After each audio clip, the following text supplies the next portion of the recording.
Hey everyone, I just wanted to share a little bit about what I've been learning about multisyllabic word reading instruction. I just read a few articles, watched a few webinars, and I put this together so I can just share some of the things that I thought were interesting, especially working with fifth graders this year. It's come in handy, and I think it could really help them out. So, here's some of the places that I got some of this information. And I'll just leave the links if you want to watch it. He talks a lot about reading multi-syllable words, and then he also has all the content in there, and it's some interesting and useful content with like word lists and things like that you might want to use. All right, so the first thing you have to determine is, are your kids ready for multi-syllabic word reading? So here are some things that you want to make sure that they can do. So the first thing is having the ability to read one syllable nonsense words like sop and nim, because multi-syllable words are made up of lots of nonsense words. The second thing is being able to recognize the number of syllables in words. So just start with their name, ask them what their name is, and tap it out. Try the word computer, just have them tap it out. The third thing is you need to check to make sure that they can easily recognize vowel letters. So if you ask them, what are all the vowel letters? They should be able to tell you right away what they are, very automatic. All right, so another thing to consider when you're teaching the students to read words is that you want it to be very systematic. So when you're teaching them a multi-syllable word, look closely at the word. And I have some lists available if you want any of these. The first group of words, end of kindergarten even, might start reading some of these words with short vowel patterns. But you don't want them to have a word like computer pop up, because that has a combination of, it's got our controlled vowel, it's also got pew with the long vowel, with the open vowel actually. So you want to make sure that as you're teaching these different skills, that's when you're pulling words that contain those skills.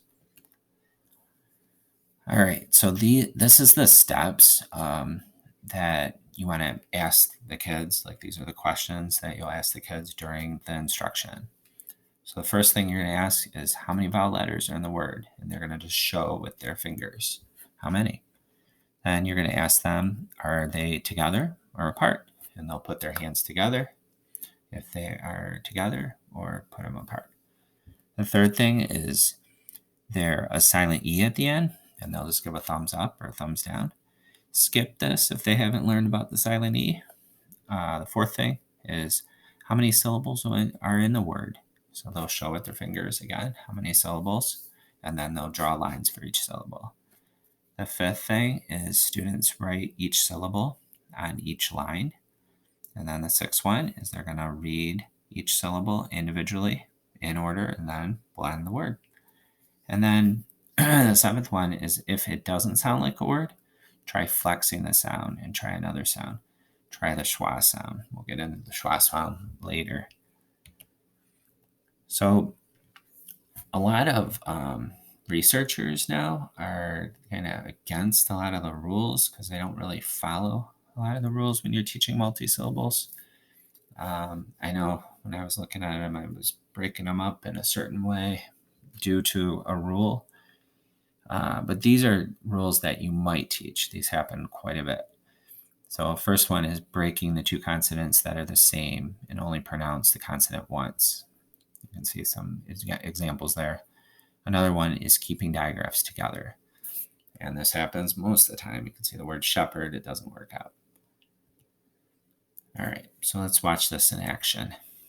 You can see how Linda Farrell does it. Let's try another word. Volcano. Oh, you got the first two syllables. You got the first syllable right. How many vowels do you see?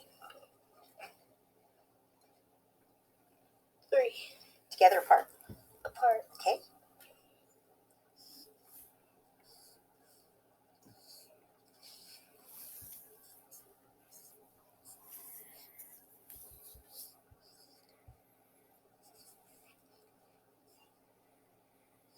Read each syllable.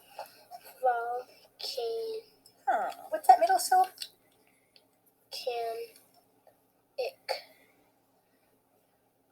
Touch each syllable and read it.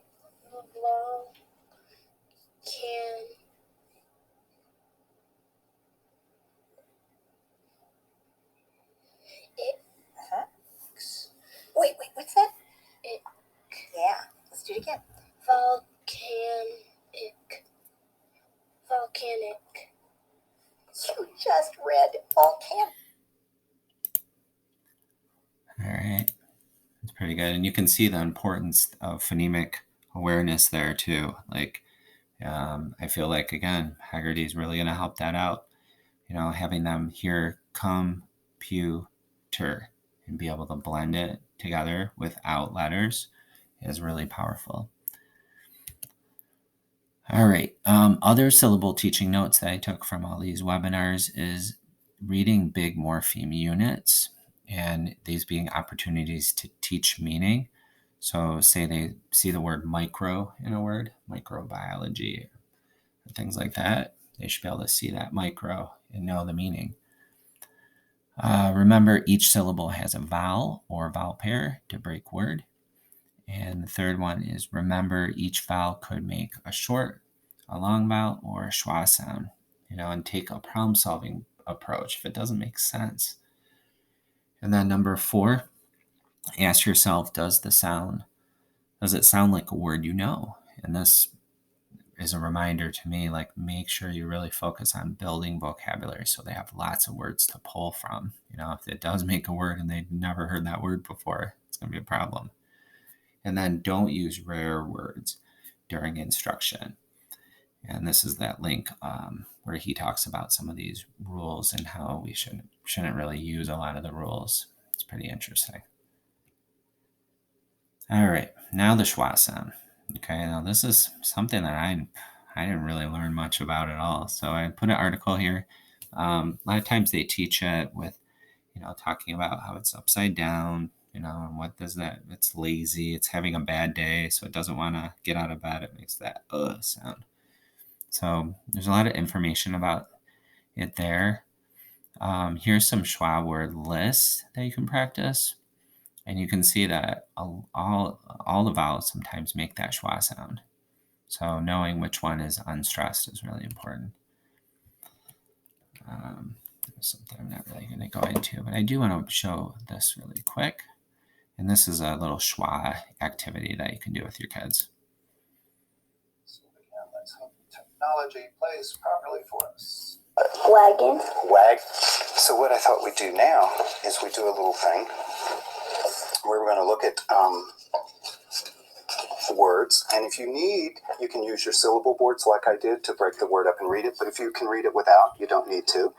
So I'm going to give you each 2 cards, and we'll take turns. And what I'm going to ask you to do, I'll show you. I'm going to do one, and my word is salad. And I don't need my syllable boards to read it, so I won't do that. But my job is to find the schwa in salad. And I hear the schwa in salad right there, that second A in salad. So I'm going to put my little marker right over the vowel that's spelling the schwa in salad.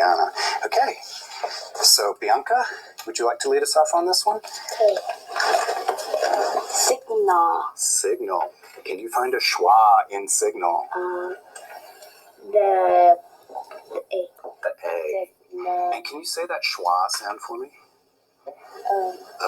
Yeah, a nice lazy vowel. Very nice job. Ariana, would you like to try your word? Falcon. Falcon. The O. Okay, John, you ready? Yeah. Adopt.